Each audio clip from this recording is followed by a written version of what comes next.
Straw hat pirates बिना किसी doubt के वन पीस के फ्यूचर में स्ट्रॉन्गेस्ट पायरेट क्रू होंगे, लेकिन क्या होता अगर यही स्ट्रॉ हैट पायरेट्स मरीन्स में होते? इनमें से कितने वाइस एडमिरल्स या फिर एडमिरल्स बनते और कितने अपनी स्पेशल डिवीजन के लीडर्स होते? अब यहाँ पे स्ट्रॉ हैट्स को हम प्योरली उनकी स्ट्रेंथ और स्किल्स पर रैंक करेंगे, क्योंकि लूफी, जोरो और सांची जैसे कैरेक्टर्स कभी भी सेलेस्टियल ड्रैगन्स के लिए वर्क नहीं करेंगे, जैसे मंकी डी गार्प नहीं करता। रोरोनोआ जोरो, अब जोरो ने पहले भी मरीन्स के लिए काम कर रखा है जब वो पायरेट हंटर था, लेकिन अगर जोरो मरीन ही बन जाता है तो ये निकनेम जोरो पर कुछ ज्यादा ही अच्छा बैठ जाएगा। बट करंटली जोरो इतना पावरफुल नहीं है कि वो एक एडमिरल बन जाए, क्योंकि अभी के लिए जोरो ने एडवांस कॉन्कर्स हाकी भले ही अनलॉक कर लियो, लेकिन उसे वो कंट्रोल करनी बिल्कुल भी नहीं आती, क्योंकि एल्फबात में जोरो को खुद नहीं पता था कि उसके पास कॉन्करर्स हाकी है। लेकिन फिर भी जोरो इतना पावरफुल है कि वो यांकोस के ऑलमोस्ट सारे फर्स्ट कमांडर्स को डिफीट कर सकता है अगर बैन मैकमैन को छोड़ दे तो। लेकिन एक तरीका है जिसकी वजह से जोरो एडमिरल बन सकता है, और वो है जोरो को एक पावरफुल डेविल फ्रूट देना, क्योंकि मरीन्स में एडमिरल्स के पास हमेशा एक पावरफुल डेविल फ्रूट होता है। और इसमें मैंने एक ऑलरेडी वीडियो बनाई है जिसमें मैंने जोरो को एक स्पाइडर जोएन का डेविल फ्रूट दिया है, जो है वाइस एडमिरल ओनिगुमो के पास। इस डेविल फ्रूट की पावर यह है कि इस फ्रूट के यूजर को स्पाइडर की पावर्स मिलती हैं, जैसे उसके मल्टीपल हैंड्स आ जाते हैं। और अब जोरो मरीन्स में है तो उसके पास ज्यादा पॉसिबिलिटी है कि बेस्ट स्वॉर्ड्स मिले उसको, और जोरो के पास हर हाथ के लिए एक बेस्ट तलवार हो चलाने के। लेकिन अगर जोरो मरीन्स में आ जाए तो जोरो वर्सेस मीहोक की राइवलरी का डायनामिक ही बदल जाएगा, क्योंकि जोरो का निकनेम है पायरेट हंटर लेकिन मीहोक का निकनेम है मरीन हंटर। तो यहाँ पे जोरो वर्सेस मीहोक के बैटल्स और भी ज्यादा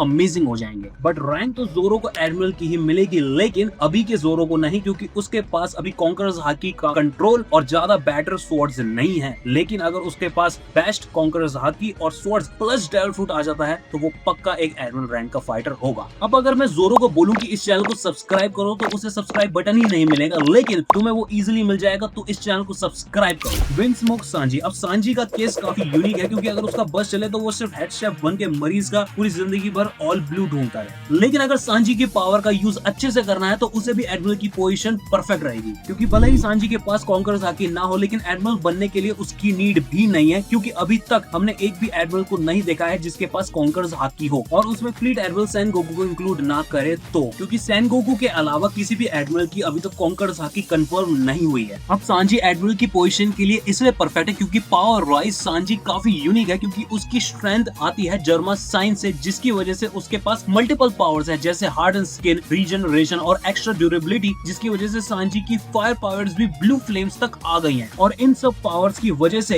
यांको कमांडर्स जिनकी 1 बिलियन प्लस बाउंटी है उनको वो इजीली डिफीट कर रहा है। लेकिन सांजी के पास भी यहाँ डेविल फ्रूट नहीं है, बिल्कुल जोरो की तरह, और सांजी के लिए भी मैंने एक परफेक्ट डेविल फ्रूट चूज किया है, और वो है आइस फ्रूट, क्योंकि इस फ्रूट की पावर सांजी को फाइटिंग और कुकिंग दोनों में हेल्प करेगी। बिकॉज आइस की पावर की वजह से सांजी फूड को खराब होने से बचा सकता है, और फायर की पावर तो सांजी के पास ऑलरेडी है, तो आइस की पावर मिलने के बाद वो वन पीस का टोडोरोकी बन जाएगा। और डेविल फ्रूट मिलने के बाद और ऑब्जर्वेशन हाकी और आर्मामेंट हाकी बैटर करने के बाद सांजी इजीली एक एडमिरल लेवल का फाइटर हो जाएगा, इसलिए सांजी रैंक कर रहा है एडमिरल रैंक पर। ओके, अभी तक हम मॉन्स्टर ट्रियो के मेंबर्स को ही रैंक कर रहे थे, क्योंकि लूफी और जिनबे को छोड़ दे तो ये रैंकिंग काफी डिप्रेसिंग बन जाती है, और ऐसा क्यों है तुम्हें अभी पता चल जाएगा। उसब, अब उसब को हम वीकेस्ट मेंबर कह सकते हैं स्ट्रॉ हैट्स का, और कहना भी चाहिए क्योंकि ये है। लेकिन सबसे ज्यादा डिसअपॉइंटमेंट उसब पे इसलिए है क्योंकि उसब ने ऑब्जर्वेशन हाकी अनलॉक कर रखी है, लेकिन अभी तक उसे अच्छे से नहीं सीखा है, और उसब के पास कुछ और है भी नहीं, क्योंकि तुम ही बताओ पोस्ट टाइम स्किप में उसब ने शुगर जो कि एक बच्ची थी उसके अलावा किसको डिफीट किया है? बताने की जरूरत नहीं, क्योंकि आंसर है किसी को नहीं। अब अगर सोगे किंग की यहाँ पे हम रैंक कर रहे होते तो फिर सोगे किंग डेफिनेटली एडमिरल की पोजीशन पे जाता, या शायद फ्लीट एडमिरल की रैंकिंग पे भी, लेकिन सोगे किंग स्ट्रॉ हैट्स में नहीं है, जो कि एक ट्रेजेडी है। तो क्या कर सकते हैं उस पर? क्या उसे एक कैबिन बॉय बना दे, क्योंकि वाइस एडमिरल तो वो अगले 10 जन्म में नहीं बन पाएगा, क्योंकि मरीन्स में वाइस एडमिरल बनने के लिए उसके लिए 2 रिक्वायरमेंट है, और वो है आर्मामेंट हाकी और ऑब्जर्वेशन हाकी का बेसिक लेवल आना चाहिए, जो कि उसब के पास दोनों में नहीं है। लेकिन उसब इतना केपेबल और स्ट्रॉन्ग है कि वो एक मरीन कैप्टन बन सकता है, तो उसब का यहाँ बहुत ही बड़ा डिमोशन होता है, क्योंकि उसब जा रहा है गॉड उसब से कैप्टन उसब पे। निको रॉबिन, अब रॉबिन का केस यहाँ पे बहुत ही अमेजिंग है, क्योंकि रॉबिन काफी पावरफुल है, क्योंकि रॉबिन के पास एक अमेजिंग डेविल फ्रूट है जिसकी पावर रॉबिन ने मास्टरी अच्छे से कर ली है। लेकिन एक चीज जो पक्का होगी रॉबिन के आने पर मरीन्स में, और वो ये होगा कि रॉबिन वन पीस फाइंड करने के लिए मरीन्स को हेल्प करेगी, क्योंकि रॉबिन को एंशिएंट लैंग्वेज अच्छे से समझ आती है। लेकिन एक बहुत बड़ा क्वेश्चन है कि वर्ल्ड गवर्नमेंट चाहती भी है कि वन पीस ट्रेजर को कोई फाइंड करे, क्योंकि उन्हें पता है कि वन पीस में क्या है, उसमें ऐसे राज है जो वर्ल्ड गवर्नमेंट को बहुत ही ट्रबल में ला सकते हैं। लेकिन एक सिनेरियो लेते हैं जिसमें मरीन्स को वन पीस फाइंड करना ही है, तो यहाँ पे रॉबिन से बेटर ऑप्शन और कोई है ही नहीं, तो यहाँ रॉबिन वाइस एडमिरल तो नहीं बनेगी क्योंकि रॉबिन को चाइनीज वर्जन आर्ममेंट हाकी का आता है फिशमैन कराटे, लेकिन ओडा ने तो कहा है कि फिशमैन इंडियंस हैं तो चलो इंडियन वर्जन आर्ममेंट हाकी का, लेकिन ऑब्जर्वेशन हाकी तो उसे बिल्कुल भी नहीं आती। लेकिन रॉबिन की स्किल्स और नॉलेज इतनी वैल्यूएबल है कि रॉबिन की रैंक वाइस एडमिरल से नीचे तो होगी लेकिन एक वाइस एडमिरल से ज्यादा पावरफुल होगी, जैसे रॉबिन की रैंक होगी रेयर एडमिरल की विद बेनिफिट्स। जैसे गार्प एक वाइस एडमिरल है लेकिन एक एडमिरल जितनी पावर लेके गार्प चलता है। तो रॉबिन का एक परमानेंट मिशन होगा मरीज में कि रॉबिन को फाइंड करना है वन पीस ट्रेजर नामी। अब अगर वन पीस को फाइंड करना है तो सिर्फ एक आर्कियोलॉजिस्ट की नीड नहीं, क्योंकि ग्रैंड लाइन जैसी जगह पे एक इम्पॉसिबल लोकेशन को फाइंड करना है तो उसके लिए तुम्हें चाहिए वर्ल्ड की बेस्ट नेविगेटर और वो है नामी। अब नामी किसी भी तरीके से वीक नहीं है, चलो शायद फिजिकली वीक है, लेकिन नामी की फायर पावर वन पीस में टॉप लेवल पे आती है क्योंकि ज़्यूस के मिलने के बाद नामी की लाइटनिंग पावर बहुत ज्यादा ही बढ़ गई है। और अब ज़्यूस और नामी का क्लाइमेट एक्ट कंबाइन होने के बाद नामी का कंट्रोल लाइटनिंग पर पूरी तरह से हो गया है। लेकिन एक एवरेज वाइस एडमिरल से ज्यादा पावरफुल होने के बाद भी वाइस एडमिरल नहीं बन पाएगी नामी, क्योंकि रीजन सिंपल है, नामी को हाकी का एज भी नहीं आता। इसलिए नामी रॉबिन के साथ वन पीस फाइंड करेगी और नामी की मरीन्स में रैंक होगी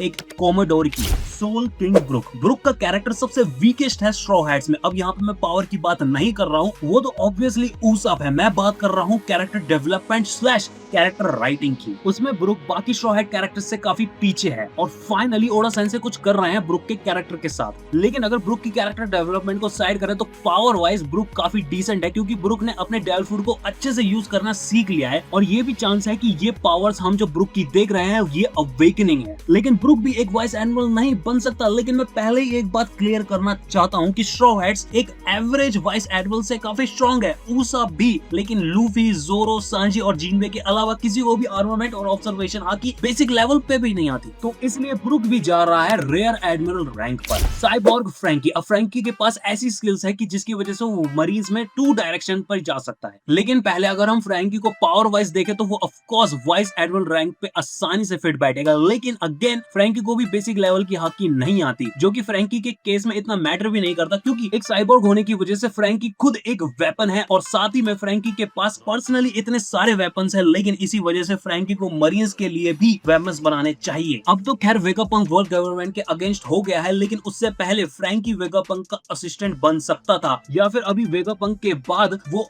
मरीन्स के लिए सुप्रीम ग्रेड की शिप्स बिल्ड कर सकता है। साथ ही में वो और लोगों को भी अपनी तरह मरीन्स में साइबोर्ग बना सकता है और उसे कह सकता है सस्ता सेराफिम। साथ ही में फ्रैंकी को एक लैब दे सकते हैं जिसमें वो कुछ भी खुराफत बना सकता है और फ्रैंकी की रैंक होगी मरीन में एक रियर एडमिरल की। सन ऑफ द सी जिनबे। अब जिनबे के पास ऑलरेडी मरीन्स के साथ काम करने का एक्सपीरियंस है, क्योंकि वो एक रह चुका है एक्स वॉरलॉर्ड। तो वॉरलॉर्ड स्टेटस से ही हमें पता चलता है कि मरीन्स में जिनबे की कितनी रिस्पेक्ट होगी, और वो हो भी क्यों ना, क्योंकि जिनबे की अटैक पावर में फिशमैन की स्ट्रेंथ और आर्मामेंट हाकी के साथ साथ आर्मामेंट हाकी प्लस फिशमैन कराटे भी जोड़ दो तो जिनबे इतना पावरफुल हो जाता है कि जिनबे बिग मॉन तक को हैंडल कर सकता है। और आर्मामेंट हाकी के साथ जिनबे के पास ऑब्जर्वेशन हाकी भी है। तो फाइनली कोई स्ट्रॉ हैट्स में से जा रहा है वाइस कैप्टन के रैंक पर। लेकिन क्या जिनबे एडमिरल रैंक पर भी जा सकता है? तो उसका जवाब है बिल्कुल नहीं, क्योंकि अकाइनू और जिनबे के बीच में एक फाइट हुई थी जिसमें जिनबे की चुद गई थी भाई। और यहाँ पे तो जिनबे को डेल फ्रूट भी नहीं दे सकते, क्योंकि अगर उसे डेल फ्रूट दिया तो फिर उसके फिशमैन होने का क्या ही फायदा। तो एक तरीके से जिनबे का डिमोशन होगा वर्ल्ड गवर्नमेंट में, क्योंकि जिनबे जा रहा है वॉरलॉर्ड से एक वाइस कैप्टन पे,